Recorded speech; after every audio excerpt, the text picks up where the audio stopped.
Oke. Eh, Selamat pagi ya, soalnya sekarang lagi pagi. Oke teman-teman, di sini saya akan membuat sebuah penelitian sederhana ya tentang people power. Temanya tentang people power, tapi uniknya di sini eh, saya ingin meneliti bagaimana respon netizen, terutama pengguna Twitter itu tentang eh, people power itu. Nah, di sini saya juga ingin ingin melihat eh, komentar netizen itu lewat Twitter itu uniknya menggunakan rapid miner, dan juga nanti saya akan analisis hasil data mining itu dari mining data ya, dari rapid miner, kemudian ditimbahkan ke SPSS, bisa dilihat di situ nanti bagaimana. Ini spoiler dulu ya.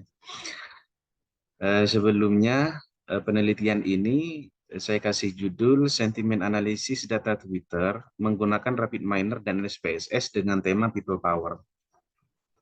Eh, Sebelumnya saya perkenalkan diri dulu. Nama saya Muhammad Makbul ya.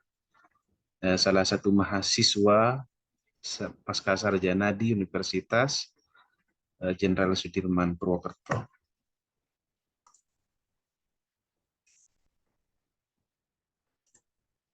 Ya, eh, sebenarnya video ini juga sekaligus sebagai bentuk pengumpul tanggung jawab saya, bentuk jawaban UAS ya, bentuk soal UAS, soalnya harus disampaikan melalui video.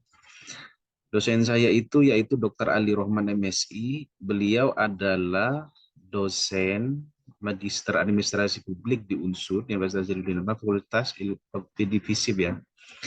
Divisi beliau juga mantan dekan divisi. Kemudian yang sebelah sini tuh ya saya sendiri, Muhammad Nagul, mahasiswa Magister Administrasi Publik. Dan juga video ini kan saya susun untuk memenuhi tugas mata kuliah sebenarnya, yaitu mata kuliah statistika. Oke, langsung saja lah ya, kita sudah sudahi saja perkenalannya. Kita masuk ke materi ya. Ini adalah latar belakang kenapa saya mengambil people power itu sebagai topik yang akan saya angkat, atau topik yang akan menjadi kajian saya untuk penelitian menggunakan rapid miner itu. Karena akhir-akhir ini perkembangan isu people power itu di media sosial sudah sangat ramai, apalagi sekarang sudah mau menjelang pemilu ya. Ya pasti inilah isu-isu tersebut pasti diangkat, terbukti juga pada pemilu 2019 yang lalu. Isu ini terutama besar atau ramai itu di platform Twitter ya. Bahkan hashtagnya itu hashtag people power sempat menjadi trending topik di Twitter sampai beberapa hari waktu itu. Hal ini diakibatkan karena menjelang kontestasi politik 5 tahunan, yaitu pemilihan presiden. Nah, sudah menjadi rahasia umum lah. Apabila ada pemilu presiden, pasti banyak isu yang diangkat. Nah, isu people power ini menjadi trending karena dianggap people power itu dapat mempengaruhi sistem bahkan hasil pemilu. Nah, oleh karena itu, akan sangat menarik jika kita lakukan penelitian sederhana guna untuk melihat bagaimana respon netizen atau pengguna Twitter itu di media sosial Twitter tentunya terkait isu people power. Nah, kemudian metode yang saya gunakan, metode ini istilahnya metode penelitian sederhana lah ya. Di penelitian ini itu yang pertama itu yang harus dilakukan adalah crawling data. Nah, crawling data ini menggunakan rapid miner ya, menggunakan rapid miner. Eh, Kemudian di rapid miner itu dilakukan cleansing data. Nah, tujuannya kenapa diadakan cleansing data ya? agar supaya data yang kita ambil dari Twitter itu benar-benar data valid. Biasanya kan untuk data Twitter kan banyak yang fake ya, banyak yang data-data sampah, komentar-komentar sampah itu tidak saya masukkan. Jadi kita apa namanya memfilter itu, meng-cleansing data itu. Kemudian dari hasil cleansing data dari RapidMiner itu kemudian akan dibawa ke SPSS guna untuk melihat bagaimana sentimen analisis dari impor data itu tadi. Nah, yang pertama saya bahas crawling data dalam penelitian sederhana ini ya.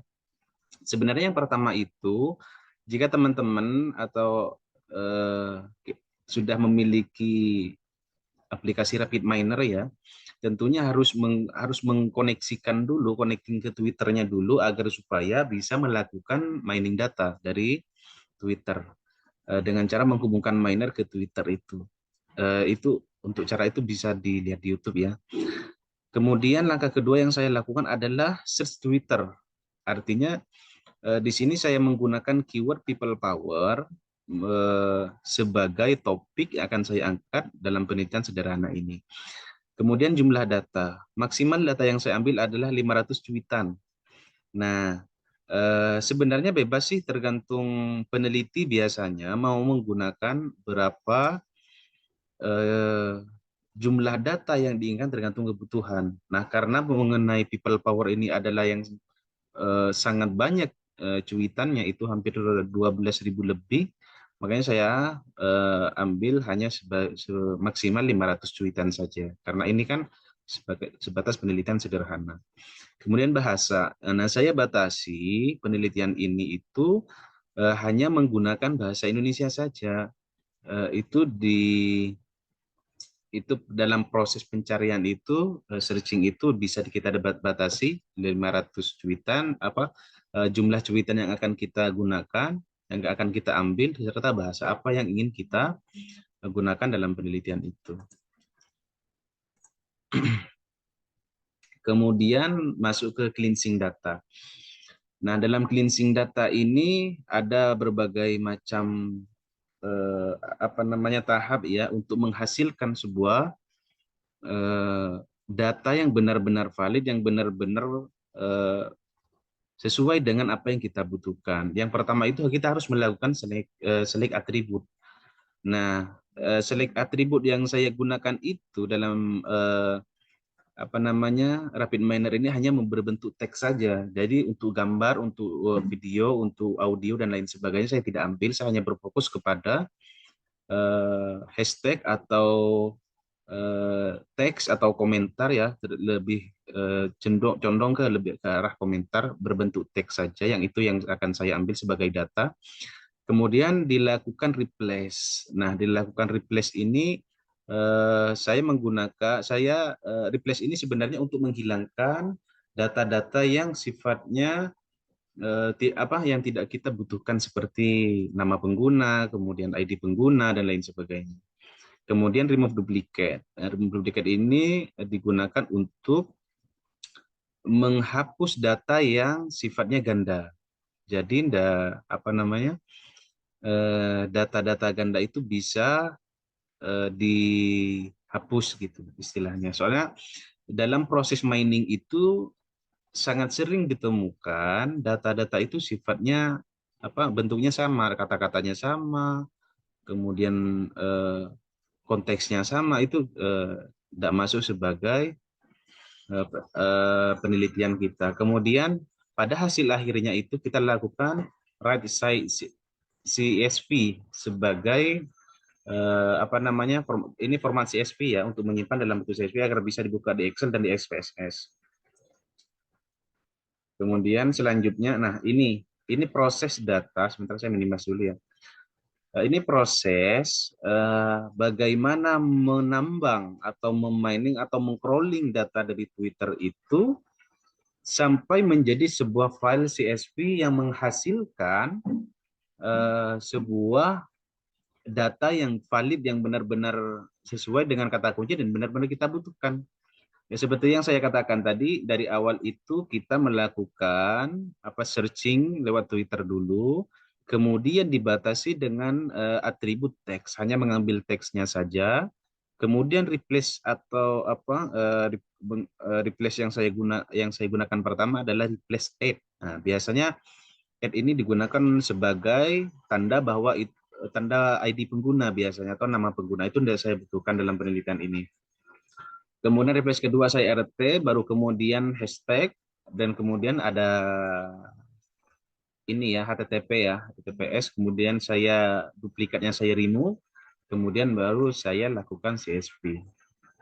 Baru untuk penyimpanan bisa lihatnya di sini ya, nanti kalau misal terserah mau disimpan di mana yang sekiranya bisa kita cepat untuk mengambil data itu nanti untuk dimasukkan ke SPSS.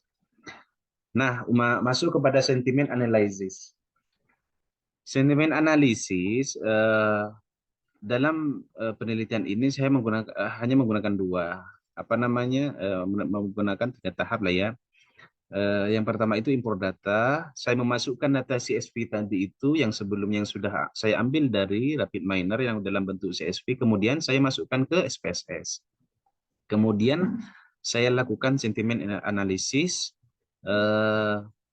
untuk melihat bagaimana nih data itu apakah positif atau negatif komentar itu. Kemudian interpretasi data, kemudian kesimpulan nanti. Nah, ini hasil data yang sudah saya impor ke SPSS ya, dan juga saya sudah buatkan sentimennya. Yes, dua itu satu itu menandakan angka satu ini, angka sentimen satu menandakan bahwa positif. Artinya komentar yang ada itu positif. Kemudian angka 2 menandakan bahwa komentar itu negatif. Negatif dalam positif dan negatif dalam tanda kutip ini artinya komentar itu setuju atau tidak tentang adanya people power itu. Nah, kemudian di sini ada analisis sentimen ya. Analisis sentimen ini menunjukkan bahwa dari 211 data yang sudah saya kumpulkan dari RapidMiner itu menghasilkan data sebanyak 68 orang atau 68 cuitan atau 68 komentar apapun sebutannya, itu sebanyak 68 yang berkomentar positif tentang adanya people power. Kemudian ini malah negatifnya sangat sangat signifikan sekali ya, hampir separuh ya. Sekitar sebanyak 143 komentar atau cuitan yang negatif, artinya tidak setuju atau tidak istilahnya tidak sepakat lah dengan adanya people power itu. Dan persentasenya juga sangat signifikan, yaitu 32% dan untuk yang positif ya, komentar positif, dan juga 67% untuk komentar negatif. Nah, ini hasil analisis analisis sentimen dalam bentuk pie chart ya. Di SPSS itu kita bisa enaknya di SPSS itu kita juga bisa membuat chart yang membuat gambaran seperti ini, dan ini sudah bisa kita lihat bahwa merah ini menunjukkan dia negatif dan biru ini menunjukkan dia positif. Artinya komentar negatif dan komentar positif itu jaraknya sangat signifikan ya, sangat jauh terlihat dari sini. Kemudian masuk ke interpretasi sebentar ya. Nah, masuk ke interpretasi atau pembahasan deh. Berdasarkan jumlah data yang diinput yaitu sebanyak 211 data, hasil analisis sentimen menunjukkan bahwa terdapat 68 netizen atau komentar atau cuitan yang menganggap positif keberadaan people power. Nah, sebenarnya kita kemudian sisanya 143 netizen itu atau komentar itu atau cuitan itu memiliki pandangan negatif terhadap people power. Nah, uniknya di sini, jadi kita tuh bisa melihat nih bagaimana respon pengguna Twitter itu positif atau negatif, itu kita bisa lihat. Adapun persentase yang terlihat dari data tersebut yaitu sebanyak 32% netizen memandang positif keberadaan people power, kemudian 67,8% netizen menganggap negatif keberadaan people power. Jadi kesimpulannya, berdasarkan hasil analisis sentimen dan pembahasan di atas, maka dapat disimpulkan bahwa netizen atau pengguna Twitter itu cenderung memandang negatif terkait adanya isu atau topik people power itu. Hal ini terlihat dari persentase yang cukup tinggi itu tadi. Nah, ini berarti sekalipun topik atau isu people power ini akan kembali dikumandangkan pada saat pemilu 2024 nanti atau pemilu yang akan datang, berdasarkan data tersebut kemungkinan people power juga tetap akan dipandang negatif, karena biasanya apa yang menjadi sentimen baik positif maupun negatif di dunia maya itu biasanya bertahan lama, apalagi pada saat pemilu akan banyak sekali isu yang akan diangkat, terutama salah satunya people power ini, dan berdasarkan data tersebut diprediksikan juga isu people power ini dipastikan akan diangkat, namun ya kemungkinan besar hasilnya juga tidak akan jauh berbeda seperti penelitian sederhana ini. Mungkin demikian presentasi yang sudah dapat saya sampaikan.